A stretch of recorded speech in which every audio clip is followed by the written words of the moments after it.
द्रौपदी को श्री कृष्ण ने सुनाई थी। यह कथा सभी को अवश्य सुननी चाहिए। इस कथा को सुनने से अत्यधिक पुण्य की प्राप्ति होती है और सभी कष्टों का निवारण होता है। इस कथा को सुनने वालों पर भगवान की कृपा सदैव बनी रहती है। अब आज की कथा प्रारंभ करता हूँ। एक बार अर्जुन नीलगिरी पर तपस्या करने लगे। द्रौपदी ने सोचा कि यहाँ हर समय अनेक प्रकार की विघ्न बाधाएं आती रहती हैं।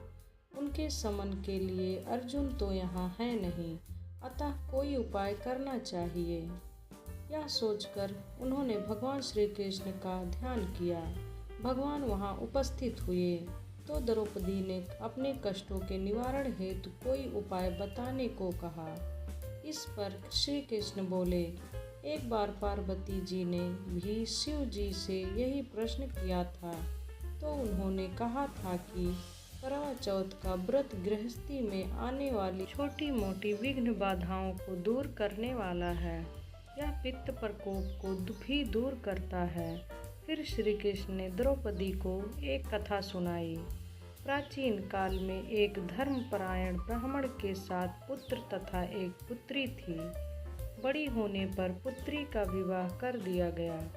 कार्तिक की चतुर्थी को कन्या ने करवा चौथ का व्रत रखा। 7 भाइयों की लाडली बहन को चंद्रोदय से पहले ही भूख सताने लगी। उसका फूल सा चेहरा मुरझा गया। भाइयों के लिए बहन की यह वेदना असहनीय थी, अतः वे कुछ उपाय सोचने लगे। उन्होंने बहन से चंद्रोदय से पहले ही भोजन करने को कहा, पर बहन ना मानी। तब भाइयों ने स्नेहवश पीपल के वृक्ष की आड़ में प्रकाश करके कहा, देखो चंद्रोदय हो गया, उठो अर्घ्य देकर भोजन करो। बहन उठी और चंद्रमा को अर्घ्य देकर भोजन कर लिया। भोजन करते ही उसका पति मर गया और वो रोने चिल्लाने लगी। देवयोग से इंद्राणी देवदासियों के साथ वहाँ से जा रही थी। रोने की आवाज़ सुन वह वहाँ गईं और उससे रोने का कारण पूछा। ब्राह्मण कन्या ने सब हाल कह सुनाया। तब इंद्राणी ने कहा, तुमने करवा चौथ के व्रत में चंद्रोदय से पूर्व ही अन्न जल ग्रहण कर लिया, इसी से तुम्हारे पति की मृत्यु हुई है।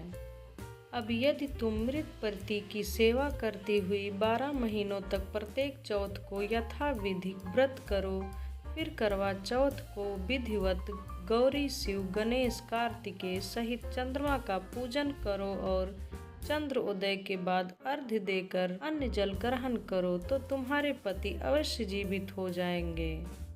ब्राह्मण कन्या ने अगले वर्ष 12 माह की चौथ सहित विधि पूर्वक करवा चौथ का व्रत किया। व्रत के प्रभाव से उनका मृत पति जीवित हो गया। इस प्रकार यह कथा कहकर श्री कृष्ण द्रौपदी से बोले, यदि तुम भी श्रद्धा एवं विधि पूर्वक इस व्रत को करो तो तुम्हारे सारे दुख दूर हो जाएंगे और सुख सौभाग्य धन धान्य में वृद्धि होगी। फिर द्रौपदी ने श्री कृष्ण के कथनानुसार करवा चौथ का व्रत रखा। उस व्रत के प्रभाव से महाभारत के युद्ध में कौरवों की हार तथा पांडवों की जीत हुई। फिर आगे श्री कृष्ण बोले कि हे बहन, आज मैं तुम्हें एक और कथा सुनाता हूँ, तुम ध्यान से सुनो। पुराणों के अनुसार करवा नाम की एक पतिव्रता धोबिन अपने पति के साथ तुंगभद्रा नदी के किनारे स्थित गांव में रहती थी। उसका पति बूढ़ा और निर्बल था।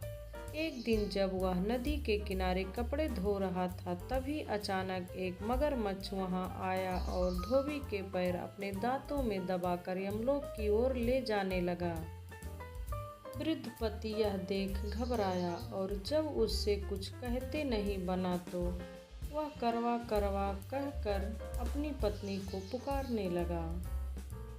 पति की पुकार सुनकर धोबिन करवा वहां पहुंची तो मगरमच्छ उसके पति को यमलोक पहुंचाने ही वाला था।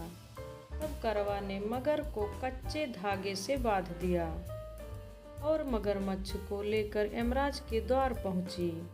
उसने यमराज से अपने पति की रक्षा करने की गुहार लगाई और बोली, हे भगवान, मगरमच्छ ने मेरे पति के पैर पकड़ लिए हैं। आप मगरमच्छ को इस अपराध के दंड स्वरूप नरक भेज दें। करवा की पुकार सुन यमराज ने कहा, अभी मगर की आयु शेष है, मैं उसे अभी यमलोक नहीं भेज सकता। इस पर करवा ने कहा, अगर आपने मेरे पति को बचाने में मेरी सहायता नहीं की तो मैं आपको श्राप दूंगी और नष्ट कर दूंगी। करवा का साहस देख यमराज भी डर गए और मगर को यमपुरी भेज दिया। साथ ही करवा के पति को दीर्घायु होने का वरदान दिया।